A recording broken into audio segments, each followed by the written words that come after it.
Howdy, sir.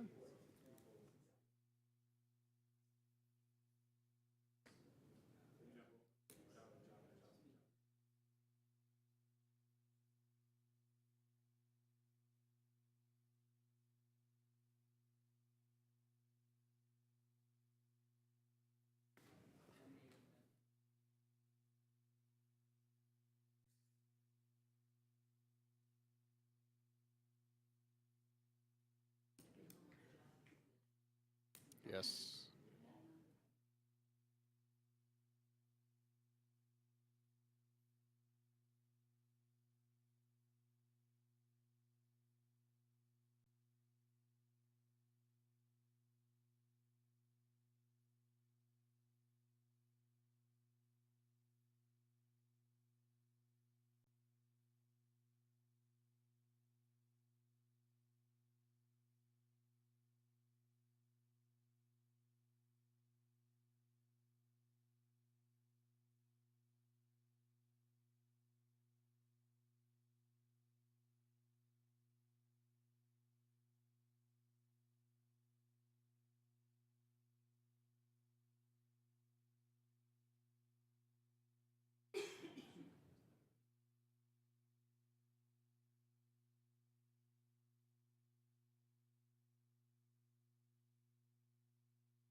Good afternoon, everyone. At this time, I'd like to make the meeting for the Planning Commission call to order. Gina, may I have a roll call, please? Good evening, Commissioners. Chairman Zarguni, Present. Vice Chairman Miller, Here. Commissioner Schrader, Here. Commissioner York, Here. Commissioner Gonzalez is absent, Commissioner Mandel, Here. Commissioner Salazar Garza. Here. Commissioner Munoz. Here. Commissioner Motagi. Here. Quorum established. Thank you. Moving on to public comments. At this time, is there anyone that would like to speak regarding any general public comments not related to any specific item agenda? None. I will close the public comments and moving on to the approval of the absences. Can I get a motion for the approval of the absences? I move that we approve the absences of Vice Chair Miller, Commissioner York, and Commissioner Salazar Garza from last meeting. Second. We have a motion and second. All in favor say aye. Aye. Opposed, same sign. Motion carries. Moving on to the approval of the minutes from Planning Commission on September 21st, 2022. Have a motion for that? Any discussions or motion for that? Motion to approve minutes. Second. We have a motion and second. All in favor say aye. Aye. Opposed, same sign. Motion carries. Moving on to the consent public hearing items. For the record, Commissioner York will be abstaining from item number 8.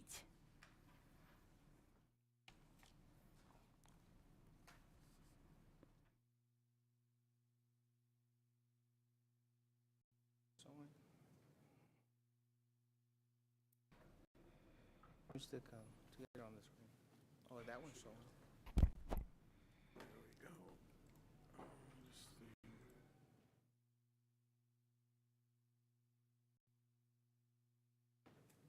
Sorry, sometimes this computer has a mind of its own.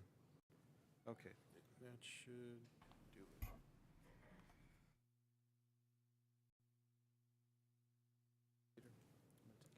Yeah, but only you can see that. There we go. Okay, now I can see. Okay, good evening, Commissioners. Mark Orozco, Senior City Planner with Development Services. I'm going to be reading into record consent items 1 through 7. I believe Mr. York is gonna, Number 8, number 8? Okay, Yes. time extension. Okay, and then I'll continue from 9 Yes, thank you. to the rest. Okay. Starting with the plats on consent items, number 2, Country Club Estates, Unit 11, Block 49, lots 10A and 10B. It's a replat of 2.5 acres. Item number 3, Queens Crossing, Unit 2. It's a final replat of 19.75 acres. Number 4, Brighton Park Addition, number 2, Block 1, Lot 3R1 and 3R2. This is a replat of 2 acres. We have item number 5, a master preliminary plat. This one is a conditional plat. This is for Oso Creek Corner, a master prelim of 269.95 acres. We have a plat with a variance waiver.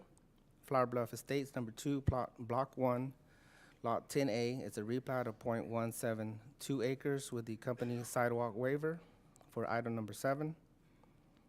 And reading on with number 9, it is a first request for Caroline Estates, Unit 1. This is a final plat of 18.72 acres. Next item for a plat extension request is item number 10, Padre Harbor preliminary plat of 201.2 acres. And we also have a zoning on the consent item as number 11. This is an ordinance rezoning property at or near 3301 South Staple Street, located on the southwest corner of South Staple Street and Texan Trail. This is a rezoning from RS6, Single Family 6th District, to the RMTF 2 Family District. For the plats, they have met Texas Local Government Code and the UDC design standards. As far as the zoning plat, the staff recommends approval. And staff recommends approval on the plats as well. Is there any questions for staff? Thank you. Commissioners, do you have any question for staff on item number 2, 3, 4, 5, 6, 7, 9, 10, and 11? None. At this time, I'd like to open the public hearing. Does anyone would like to speak regarding any of those items?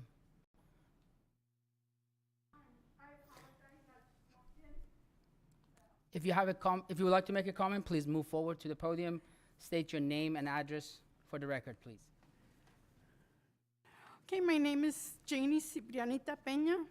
I live at 2059 Teloso Road. I'm here because I'm interested in the City Planning Commission about the public rezoning of the property. Excuse me, ma'am. Excuse me, Chair, that will be for item number 12. Oh, Okay, so. Yes, See, ma'am. and If that's what you- I wanted to know. Yes. Had you thank- already discussed it? Yes, ma'am, so. So it you- has you not may been discussed? Not we have yet. not discussed that yet. Okay, then I apologize. No problem. I will talk to you later. Yes, ma'am. Thank you.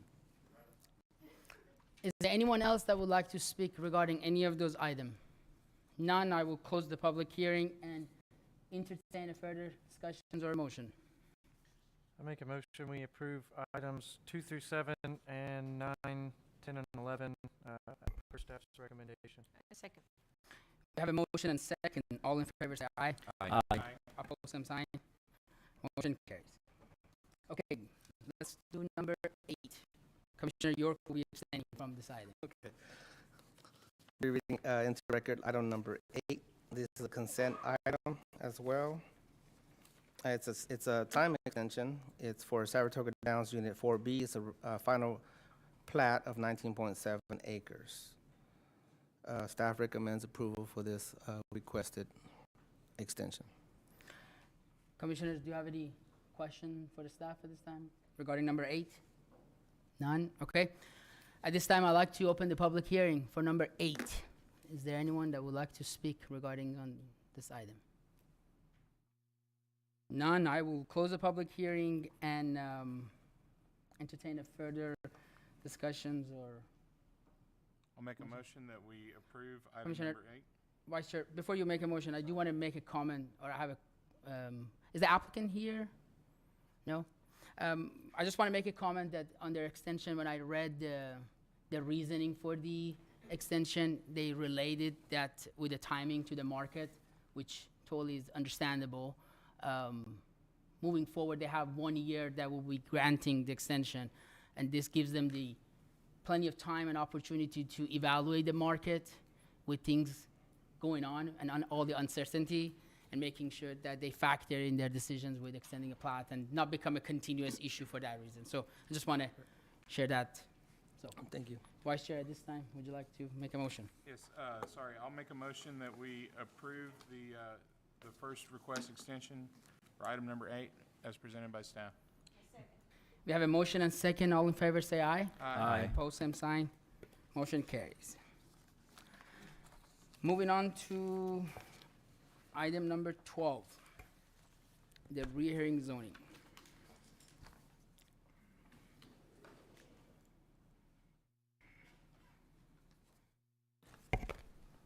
All righty. Good evening, Commissioners, Mr. Chair.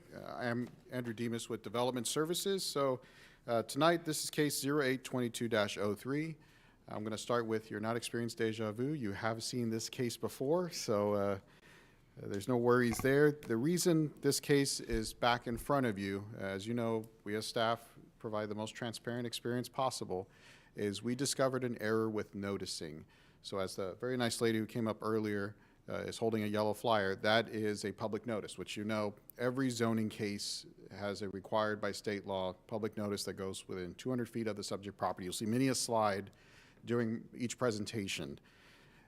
We discovered a notice error in which the folks that received a notice in the mail was to a different zoning case. So rather than allow this case to proceed forward to council, the right thing to do would to be bringing it back to Planning Commission, make sure it gets its fair and correct hearing with the appropriate folks being noticed. Every state law box is checked before we move on to the council level.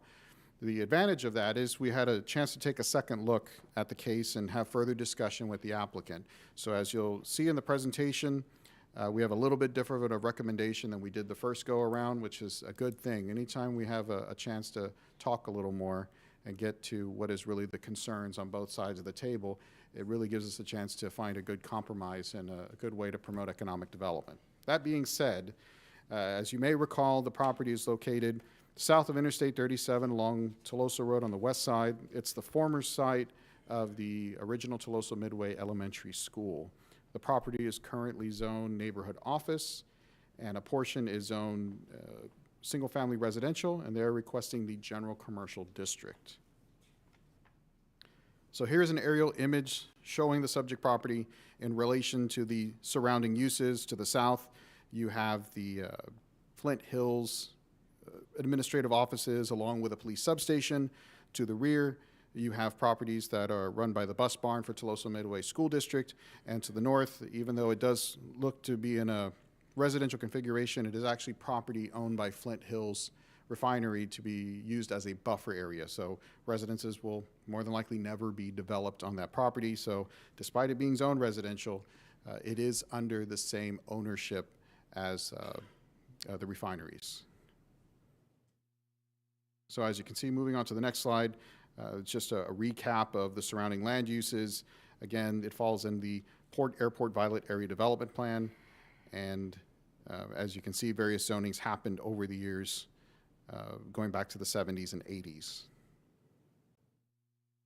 Now, as you know from the previous case, there was a traffic impact analysis done on the property in which recommendations were made to mitigate the flow of traffic, how trucks would move on and off the site along with standard residential vehicles, and the applicant is supporting their own analysis and endorsing the mitigations that must be undertaken.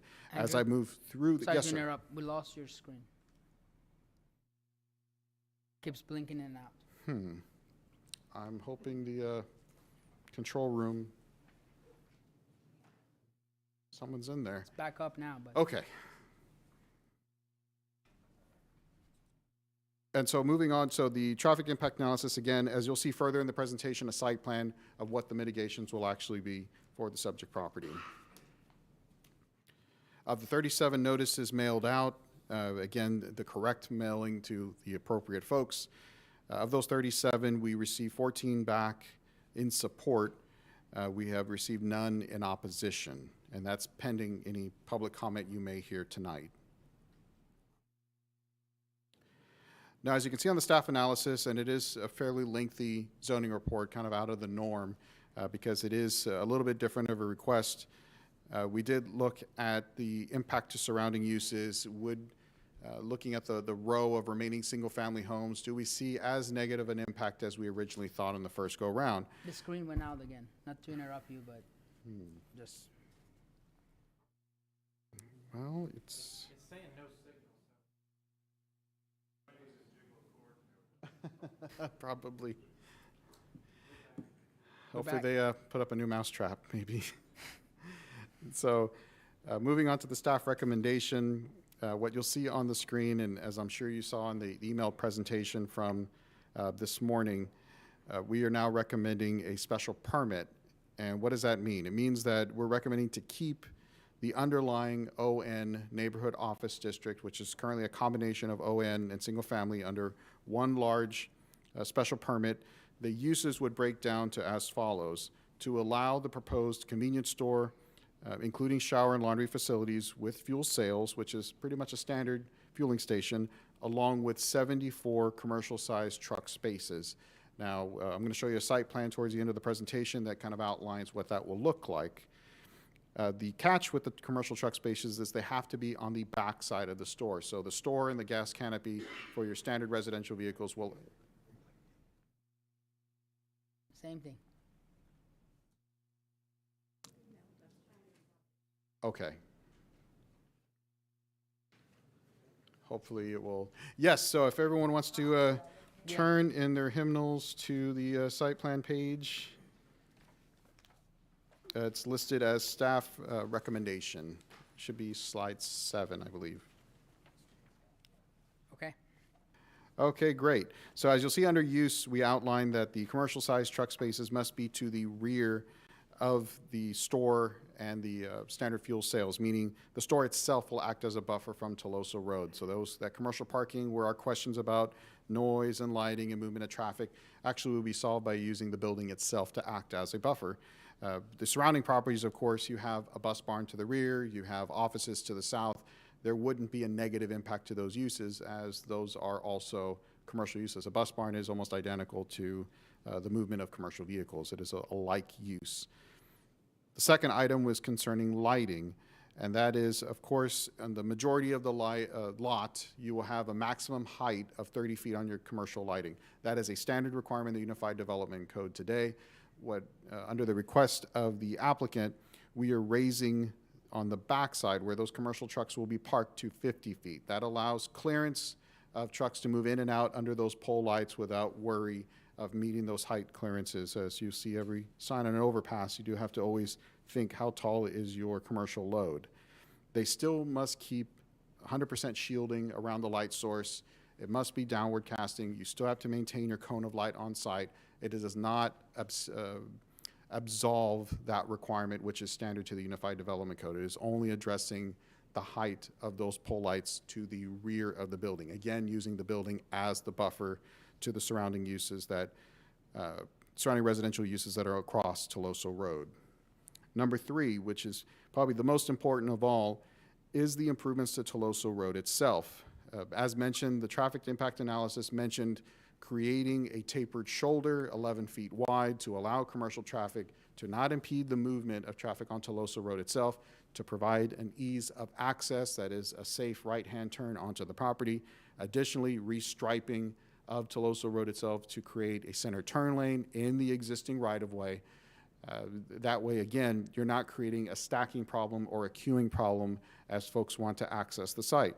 Above and beyond, the owner has approached us and in discussion about striping existing portions of the right-of-way between Interstate 37 and Timberline Drive. So I'm going to zoom into that area. What does that look like? If you can see on the next page, Interstate 37, the intersection just to the south between Timberline Drive and the interstate, is one section of road. Now, fortunately, that section of road does meet today's C1 standard, minor collector. What does that mean? It means it's a 60-foot right-of-way with a 40-foot pavement section. In measuring it today, it already has the 40 feet of pavement, meaning no additional widening has to happen. As you travel down Teloso is where it starts to narrow, and that is where the traffic impact analysis mitigation plan picks up to add that 11-foot shoulder taper to allow traffic to access the site. But speaking to that portion between Timberline and 37, again, to provide a consistency and ease of access, the owner said they are willing to stripe, to use paint, to help navigate traffic before it hits the taper. Again, to ease that tapering and to ease the transition of commercial traffic as they access the site. Now, keep in mind, just because you're providing commercial parking does not mean that is 100% of your operation. So this is not like a transfer terminal that you would see around the airport or around a rail yard. This is first and foremost a convenience store with fuel sales. They happen to provide commercial parking, but first and foremost, it is for the sales of fuel and to provide those everyday convenience items that we like on every road trip I'm sure we take. So again, giving a little bit more of a zoom-in view, the section between 37 and Timberline Drive is the 40-foot section. You can kind of see the existing striping that already exists on the left-hand side. And then the TIA, the Traffic Impact Analysis Mitigation Plan, will pick up just south of Timberline Drive as you approach that first driveway on the subject property. Here on slide 10 is a preliminary site plan. I know it's a lot of detail, so I have a zoom in on the next slide to show, again, the improvements to Teloso Road itself. But as you can see, center closest to Teloso Road is going to be your standard fuel canopy for everyday passenger vehicles. The convenience store just behind that. Then you will have the diesel pumps, and then you will have the commercial truck parking. So that truck parking is the furthest away, can absolutely be from Teloso Road. That helps with light, noise, fumes, any kind of worry that we originally thought has been mitigated by pushing that as far back as possible without negatively impacting the plan proposed by the owner. So we think it's a good, healthy compromise. It achieves the economic goals of providing development to this area that desperately needs development on the west side without jeopardizing and having a negative impact to any of the remaining residences that are across Teloso Road. And just to wrap up, zooming in again on that last section of Teloso Road, showing what the mitigation plan for the traffic impact analysis is. On the right-hand side, it shows the taper as you leave Timberline Drive, accessing the property. The stripes that you see on Teloso Road is creating that center turn lane and providing that ease without causing inadvertently queuing of any traffic. So it's a good plan. We found a route with a special permit. We're in support of it, obviously, as staff. And with that, if there are any questions, I'd be more than happy to address them. Commissioner Garza. This is good. I just want to ask you something. Yes, ma'am. Is the applicant agreeable with the new recommendations that staff has provided?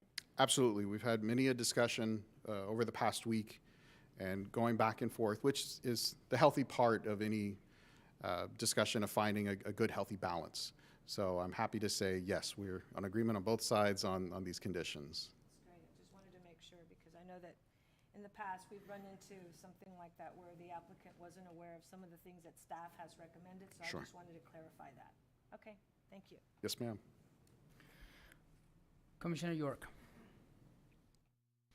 Thank you. In the special permit requirements or restrictions, I noticed it listed a precise number of trucks allowed. What's the reasoning behind that? The reason for that is we're mirroring right off of their site plan. So many times folks may give a roundabout average of how many spaces they may or may not have. You know, I'm grateful that the ownership and the developer has gone to the extent of giving us a pretty flushed out site plan, which is sometimes rare at a zoning stage because you're usually working with a concept. So that is the reason why we're putting a hard number. So there's not a worry that 70 will turn into 100 or 70 is really 50. It's giving a certain number. You can always be below that. You just can't go above that number. What's the reason? I mean, I get you got the 74 from the site plan, but, you know, what happens, they're in design and they realize, oh, we can squeeze the 75th, but now they're stuck because it's in the zoning. Is the 74, is there some reason other than it was on the site that 74 was a magic number? I mean, outside of the source is the site plan itself.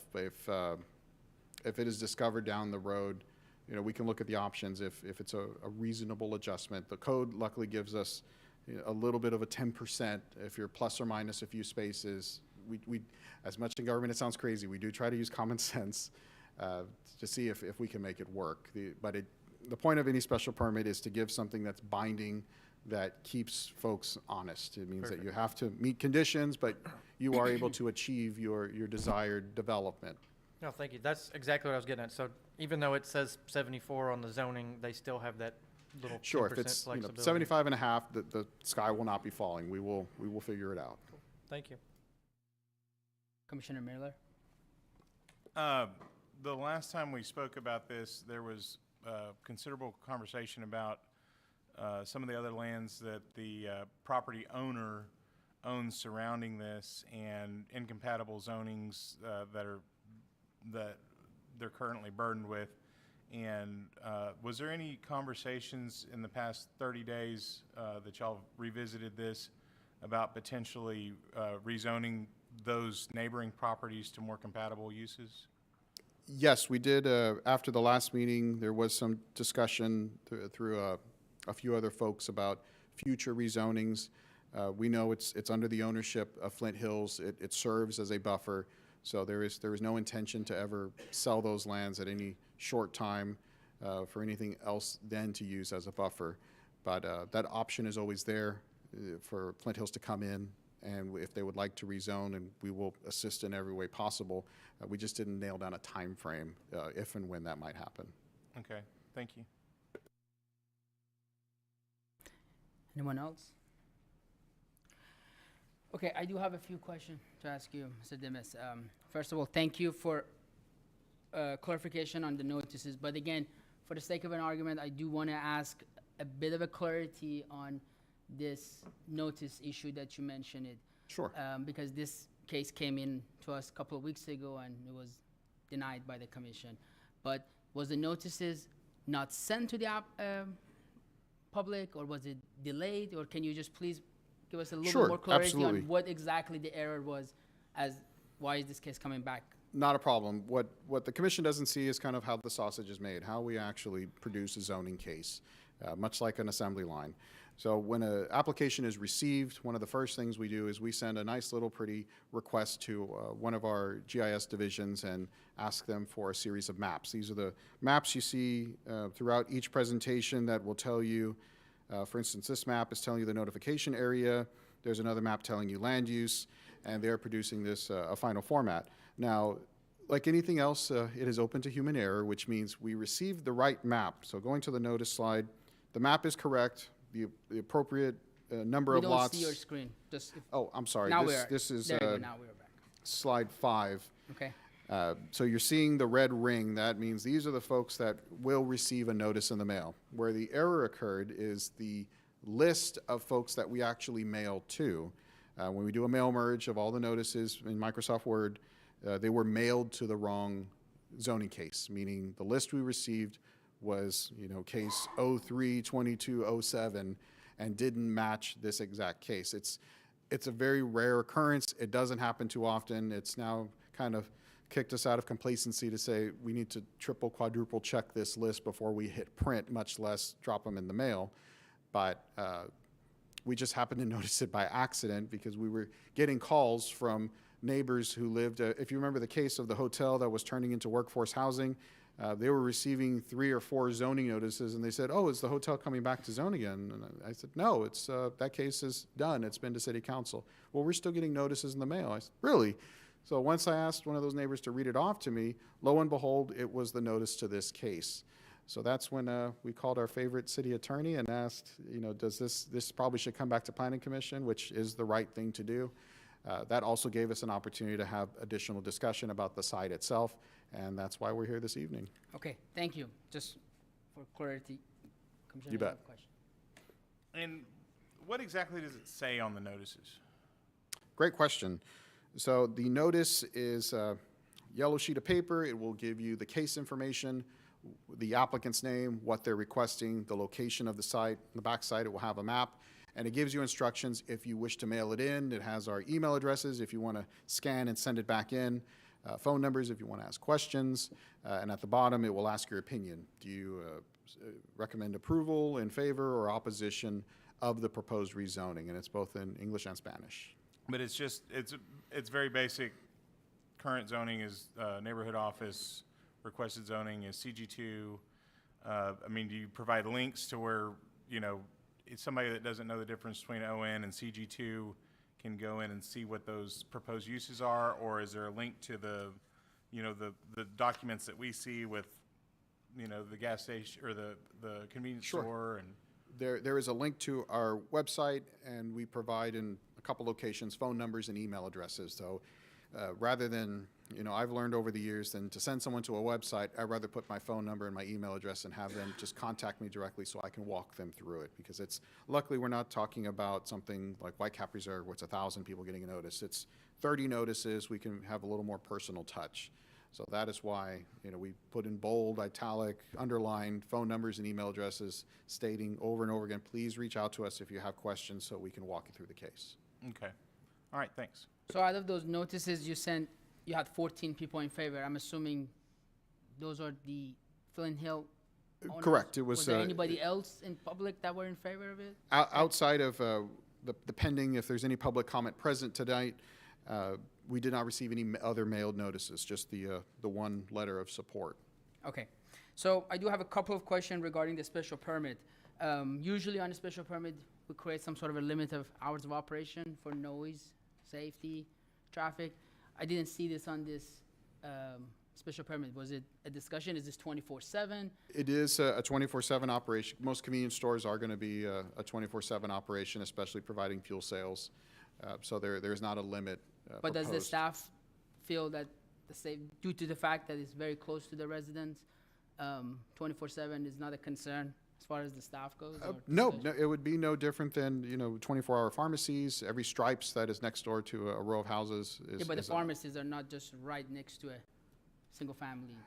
We do have a handful that it's, there are several 24/7 businesses that are abutting single-family residences, even those that stay open into the late night hours if they're, you know, restaurants or what I'm have you, only- and have a high turnover. I bring this up because of the trucks and, you know, obviously late night safety of residents and family. I mean, that has been discussed. I just want to know if the staff were. Sure. So we actually, the most phone calls I get are about Whataburgers and McDonald's and order boxes. Those are, you know, can be 24-hour operations. So most of the neighbors complain that, you know, folks have their music on a little too loud, or you're getting the 2 a.m. Taco Bell crowd. And that's usually where we just have a nice conversation with the franchisee and ask them if you can just put a nice sign that says, folks, just turn their stereos down, and we find a good, healthy balance. That's probably the worst that I've ever heard of a business that's operating 24/7 that, you know, inherently produces noise.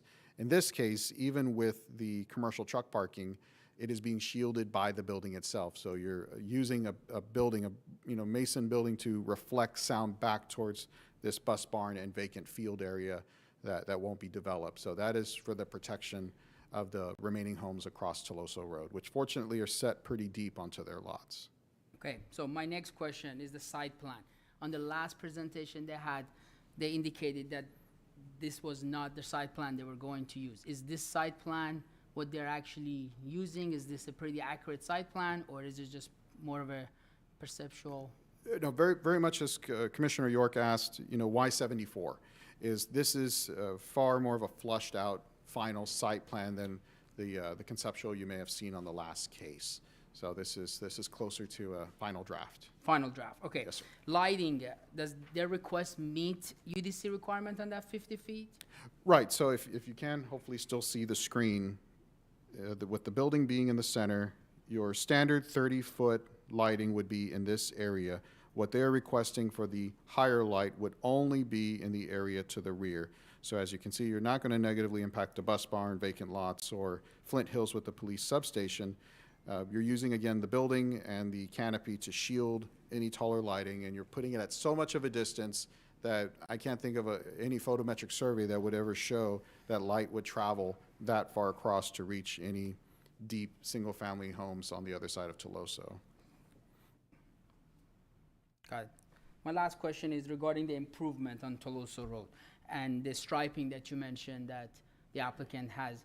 presented for, safety reasons and Yes, making sir. sure that the project is good. Is that gonna be part of the special permit conditions, or Absolutely. That so is. later on, there will not be an issue? Exactly. So it very much as we, these special permits, what you see in a kind of a nicer display format on a slide, turns into a binding ordinance, which is what ultimately council will vote upon. That ordinance, as a required condition, means the applicant must carry those terms out in order to receive a building permit. It is no longer an option, and it's no longer just an idea. It is formalized, and it is required.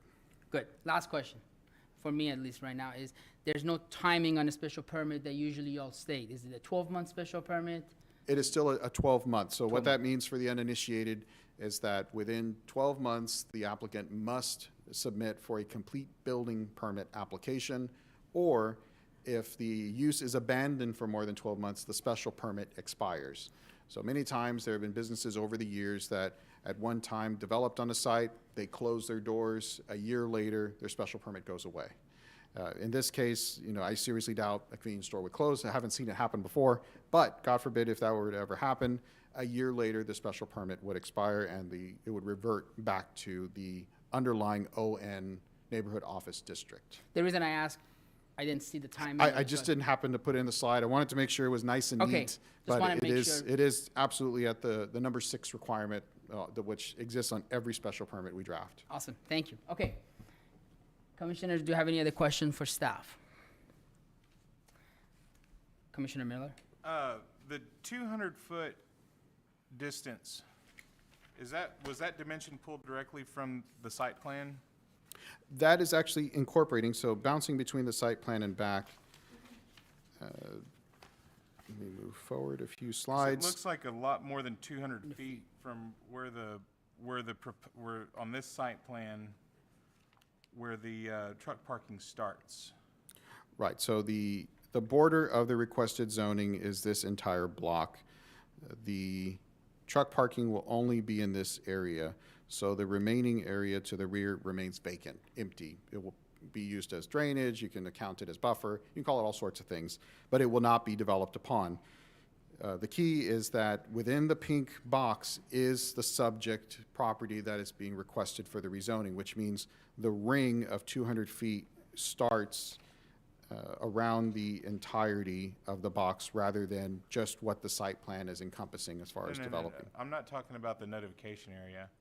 I'm talking about the dimension that you're citing in your terms of the special permit Okay, of no truck parking Oh, shall be I'm sorry. within 200 feet of Teloso Road. yes, so that's going back into the property. That's a lot more than 200 feet. Right, and that's to give breathing room. As Commissioner York mentioned, as much as this is more than likely a final draft, if that needs to move a few feet north or south, we just want to make sure that the building itself will act as a buffer. So if the applicant changes their mind and says, I want to flip the fueling diesel station with the parking and put the parking right behind the building, no matter what, it's staying at least 200 feet back to prevent any type of noise. And 2, the building will absolutely shield that commercial parking from any other existing development on Teloso Road. Do you know what this existing dimension is from that truck parking back to Teloso Road? Not off the top of my head, but I'm sure I can pull up the map and do a rough measurement. Okay, But it is more than likely a lot more than 200 feet. yeah.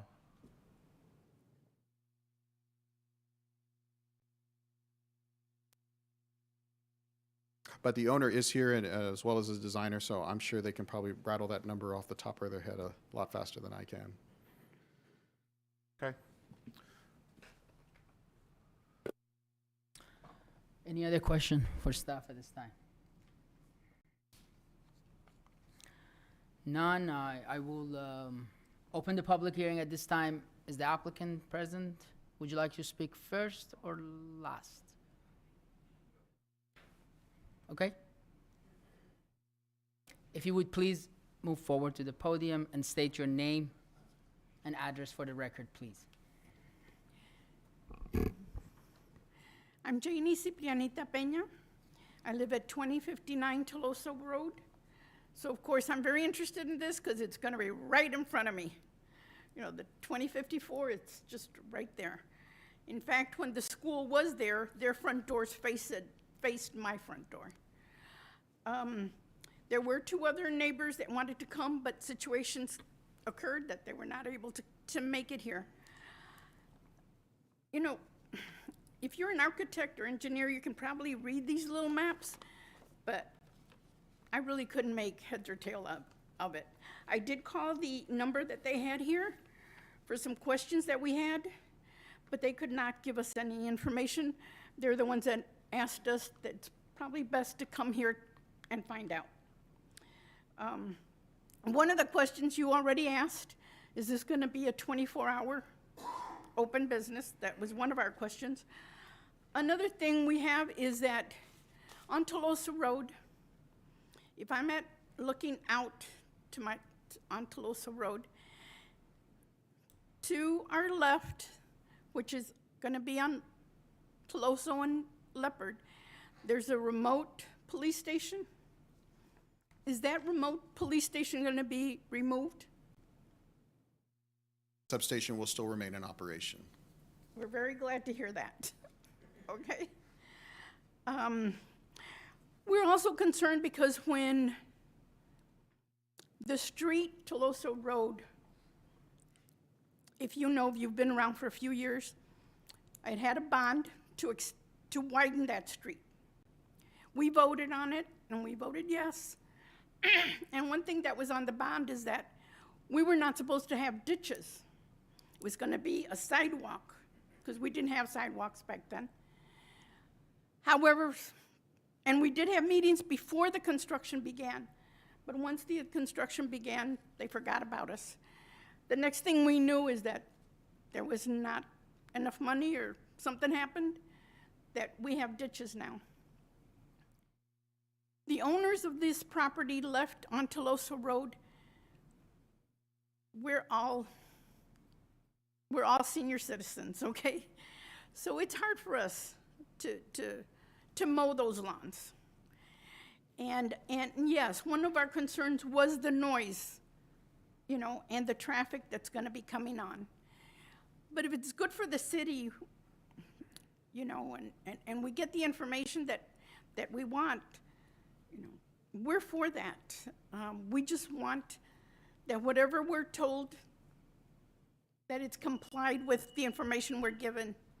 Because when they did restructure that road, we also gave up quite a few feet of our front yard. If we would have known, we probably would not have given that much up.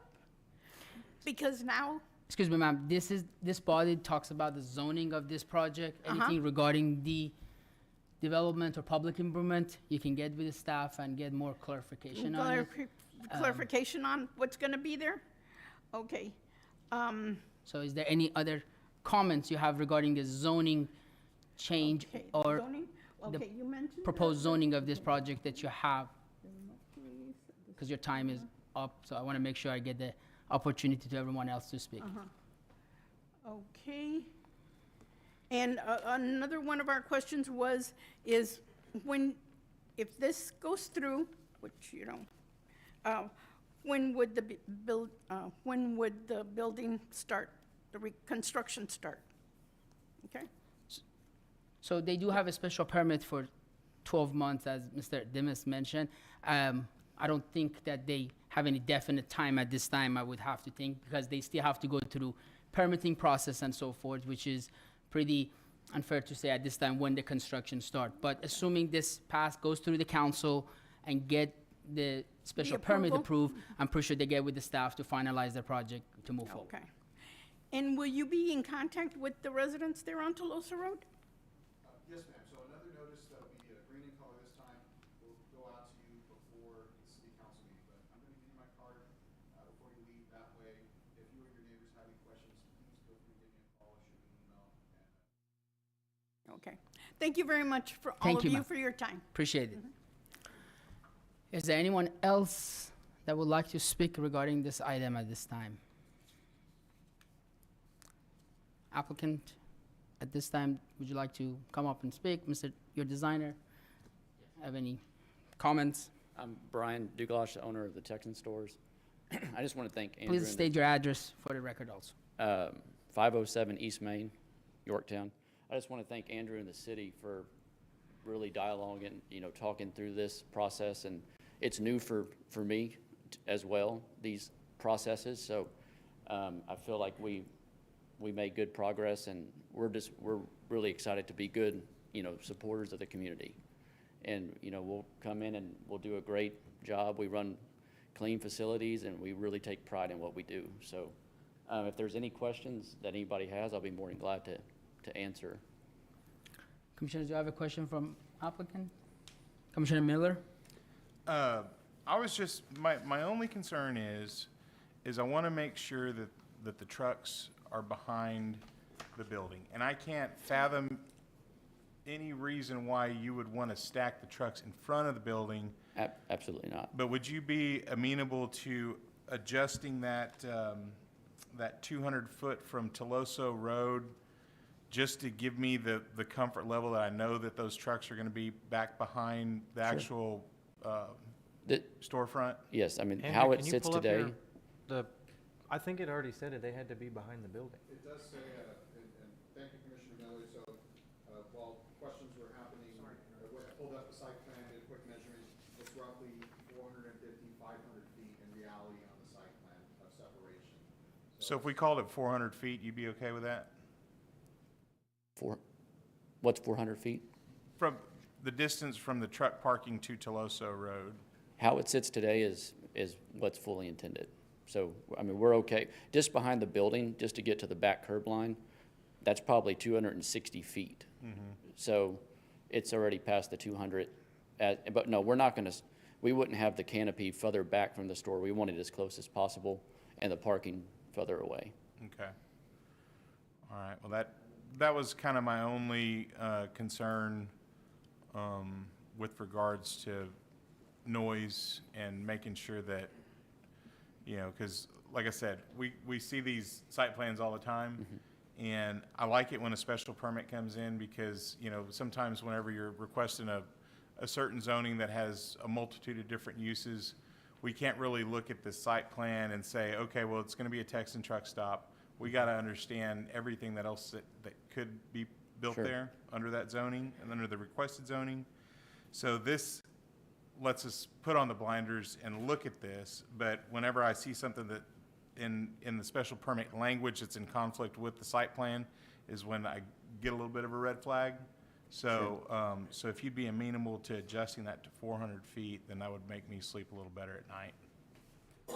And I can offer an option, what we have done in other special permits, if you don't feel comfortable with a hard number, we can say it must be consistent with the submitted site plan. Okay. And that way, you're not having to get into the feet and inches. Yeah. Well, I get it because we can't really pull a dimension off this, off the fly, but. Commissioner Miller, I apologize, I was incorrect. It doesn't say behind the building, it just says must be located in the rear of the subject property. or Yeah. we can amend it to say behind the diesel canopy, how it sits today. So that way they can't reverse. Yeah, because I don't want to pin you down to this site plan because I know that things change whenever you start looking at going through permitting and stuff like that. But I do want to ensure that we're not stacking any trucks along the sides or in the front where there's potential noise, fumes. Sure. We don't intend that. Okay. So how would we satisfy that? We're wordsmithing something based on Commissioner York's and you, Mr. Vice Chair. Truck parking shall be located behind the proposed diesel canopy and shall be consistent with the submitted site plan. I'm okay Good with with that. You good with that? Good. Okay. Commissioner Schrader? I realize you're not the applicant, but you're the one presenting this. Since Are you the you're applicant? developing- I am the applicant. You are the applicant? Yes, sir. So, Oh, I'm sorry, no. We have not closed on the property. Sorry. So, so you're the developer. So in Yes. your mind, based on what you all have had worked out by your design team and everything, how much paving are you adding in this, in the right-of-way here to create the access, the additional access here? I would have to refer to Kimley Horn, the engineers on that. I don't have a figure. Are you talking about the right-of-way addition? No, Mr. Demas presented that, that we've got 40 feet of paving in the width of this, but we also have this deceleration lane and things like that. What I'm really interested in here is, are we going to end up with a situation when these large trucks come in where they're eroding out the side of the roadway because it's an absolute minimum that they've got to get over, decelerate, and then make the turn. I mean, I'm not saying it is, because I do this stuff a lot, but I'm not going to sit here and pick apart a layout. What I'm interested in is, since you're going to be operating this facility, do you believe what's proposed here is sufficient for you to maintain a well-functional facility? Because many of these places that are put in where there's very limited area for access end up with all of this erosion problems at where the trailers make the turns, where all those things occur. And I'm really interested to hear if this is practical or not. I do. Okay, thank you. Okay, is there any other question for the applicant at this time? Okay, thank you for your Thank time. Is there anyone else that would like to speak regarding this item? None. At this time, I will close the public hearing and entertain further discussions from the commissioners or possible motion. It's a rough sketch, but Can we just,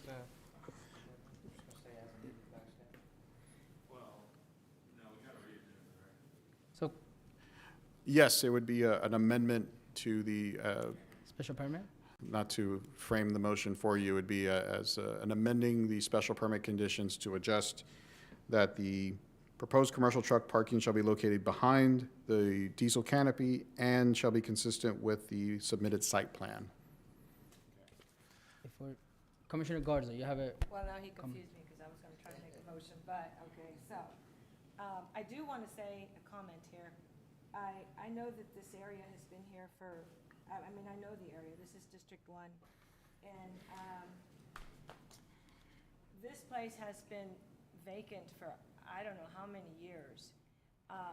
And I see all the, comments that the other commissioners are making and the requests that are being made, which I think is really good, because this area out here, I mean, I was gonna ask this, but I set my mind on the lighting as far as the 50 feet high, that's in the front, and then he requested something, what did you say, 50 feet, I mean, Right, so using the site plan kind of as a source, the 30-foot lighting would be limited in this area, meaning here's Teloso Road along the bottom. Obviously, where you have any concern about residences across the street, that is where you want to keep, obviously, the shorter lights. It means your cone of light is easier to control, stays on site. The taller lighting of 50 feet would be to the rear.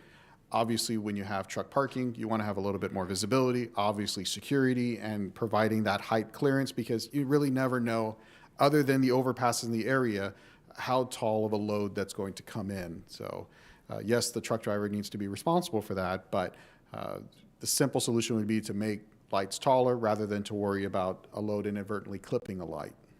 okay, and that's, I see that as a plus, only because that area there, and I believe it's from the from the Rand Morgan to the Teloso and even Suntide area is so dark. It is so dark, even when you're trying to drive on the access road. There are times when the 37 is shut down and people have to drive to Cal Allen like myself, and we have to take the access road or into Corpus. So I'm a little bit, biased on this because I like the fact that there's something being built on something that's been there for so many years. And, I mean, District 1, the only source that we have is a lot of the industrial. And that's what we do to help our district grow. We know that there are other areas in Corpus that have growth and new development and so forth. We don't get that opportunity down in our area that much. So seeing something like this, I'm glad that we're trying to abide by all the rules, regulations that staff is recommending for the applicant so that we can make this happen. I know there are still other obstacles probably that we're going to be facing down the road, but I think, I'm for this. I'm just now confused how to motion it because of what you said and all the changes that we need to make. So, Commissioner Schrader, you have it. Mr. Demus, sir. I've still got reservations about this from the previous meeting because I understand that we consider every case separately, but if this were a case where we had a private resident saying, I own the property next door and I'm never going to do anything with it, so allow me to do this. The applicant, after the last meeting, I guess didn't make any move to change the zoning of these adjacent properties that they apparently own. I get that they're an institution, they're planning to be here a long time, but we also don't have anything in the special permit that requires them to put the buffer in up front. So I think we open ourselves a little bit to some precedent issues here because we're effectively saying, well, we're pretty confident this owner won't sell these properties, so we're not going to require them to make the buffer, but then we open ourselves to wholly dependent on the seller to make sure those properties never become anything else. Where when the simplest thing is to just change the zoning of those properties. So I can tell you I struggled with the same questions. So I kind of took a step back. You know, the hard part about a planner is you have to take blinders off and look at it from a 30,000 foot perspective. So looking at the surrounding neighborhood, and you hit the nail on the head, there'll be buffer requirements. And instead of imagining sometimes the buffer itself will detract future development, meaning whoever gets there first is responsible for the buffer, and anyone who comes in after is responsible for the buffer on their side of the property line. So yes, these properties that are platted as single family and cut up into those little 6,000 square foot lots, because they will be adjacent to an office zone, they will be required to put in a 10-foot buffer. Now, them being so small, that is going to take up a good amount. It would be very hard-pressed to find a house in today's market that will fit, including the buffer. So the buffer itself dissuades development. So while we hope Flint Hills will eventually come in and rezone, more than likely to industrial zoning and combine all of these lots into one big lot, luckily the UDC requirements itself will dissuade any single-family homes from moving in because they simply won't have enough space to fit a house to make the cost worth it. Right, and that's the impetus for this question, because right now, you know, we look at it from the standpoint of nothing's been done with this for years. We know that industry tries to create as much buffer as they can around themselves, and I think that's great. But we're also entering in a time period where builders will try to do lots of different, they're getting creative about because we need residences. And so I don't have a lot of warm and fuzzy about that remaining open without some kind of buffer on it. Again, I also don't want to create an undue burden, but it does put us in a bit of a quandary because, and I'm again thinking about more on future precedent, because we're relying, because it is a corporate applicant here, that they will maintain that. So anyway, that's just my thoughts on it. I'm not gonna rehash that any more than that. Thank you.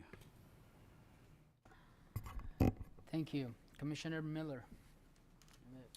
Comment or?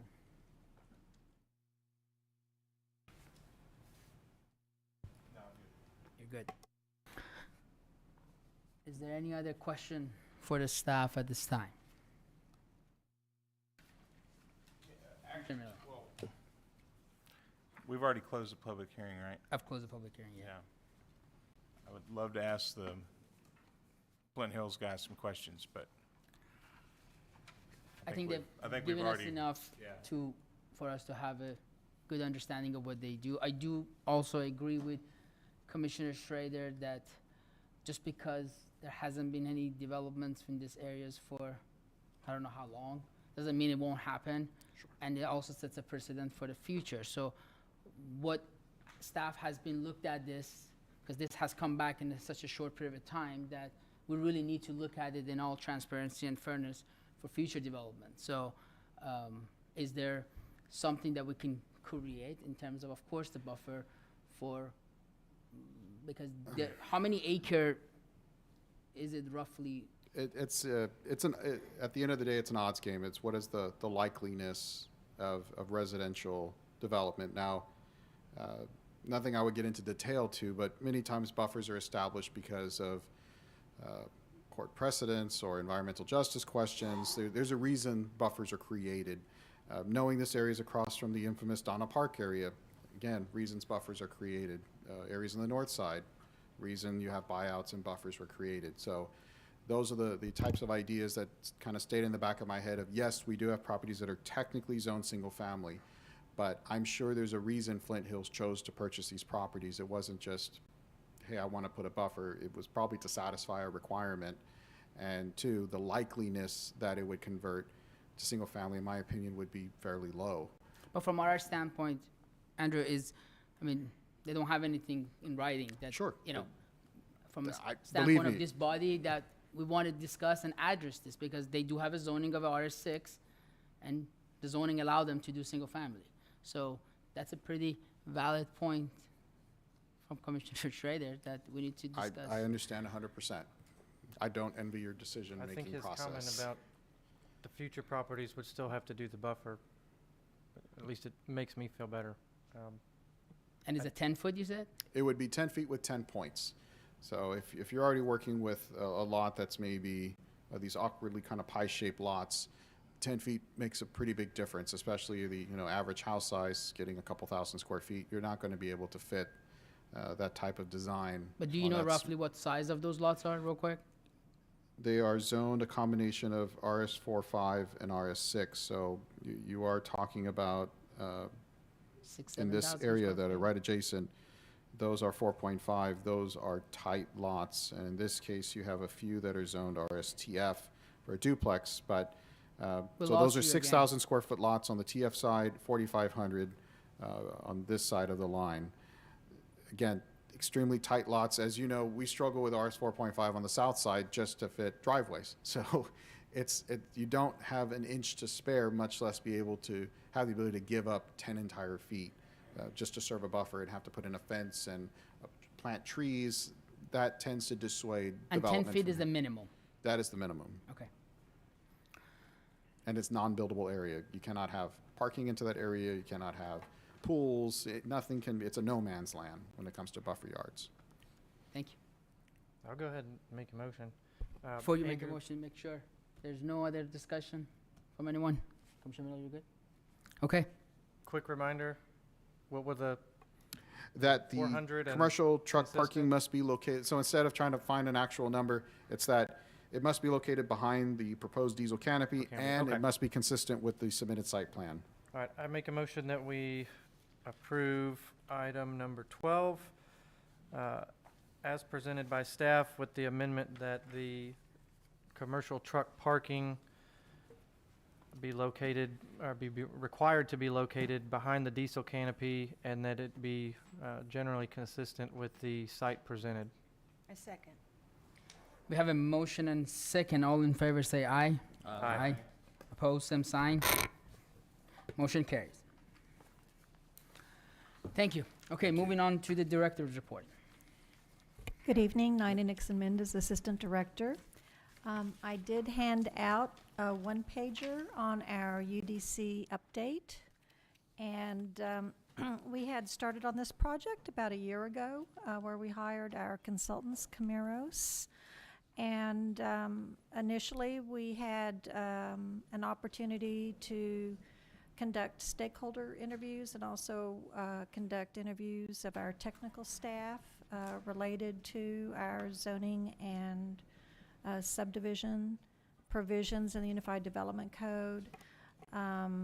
We've had drafting occur in this summer. We've had an opportunity to review drafts through the Development Services Technical Advisory Group. And so we started that in July.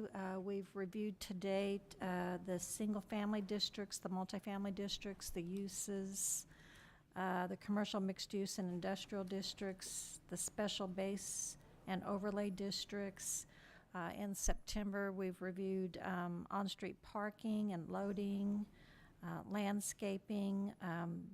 This Friday, we'll be reviewing buffers, and then the following Friday will be, or the 14th, rather, October the 14th, we would be reviewing the accessory structures provisions.